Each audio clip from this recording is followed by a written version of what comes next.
English নিয়ে ভয় পাচ্ছেন? কিসের ভয়? হাতে যদি থাকে একটা মোবাইল ফোন তাহলে আপনারা একদমই সহজে ইংলিশ শিখতে পারবেন। তো আমার এই চ্যানেলটা সাবস্ক্রাইব করে দিয়ে পাশে থাকুন এবং সহজ সহজ ইংলিশ পড়া শিখুন। তো ইংলিশ একদমই রিডিং করা আমি আপনাদেরকে শিখিয়ে দিব। তো এখানে দেখেন স্টেপ নাম্বার 6। তো এখানে আছে বি ও ওয়াই। এখন এখন এটার মানে কি হচ্ছে আপনারা বুঝছেন না। তো আমি এভাবে বাংলাতেও দিয়ে দিয়েছি সমান সমান ব অন্তস্থ কি হলো বয়। এখানে আছে জি আই আর এল কি হলো সমান সমান এখানে দেখেন বাংলাতে আমি দিয়ে দিছি গ্রাল। তো এখানে আছে S C H W L কি হলো এটা আপনারা বুঝতে পারতেছেন না। তো এখানে দেখে নেন আমি লিখে দিছি স্কুল। তো এইভাবে আমি পুরাটাই আপনাদেরকে সুন্দরভাবে লিস্ট করে দিয়ে দিছি প্রতিদিনই একটু একটু করে। পড়লে আপনারা সবই ইংলিশ পড়তে পারবেন রিডিং। তো বন্ধুরা নিচে আছে step number 7, I M A বয়।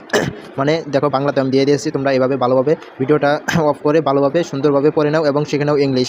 তো চ্যানেলটা সাবস্ক্রাইব করে দিয়ে পাশে থাকো। আর আরেকটা নতুন ভিডিও আসবে কালকে। ধন্যবাদ বন্ধুরা।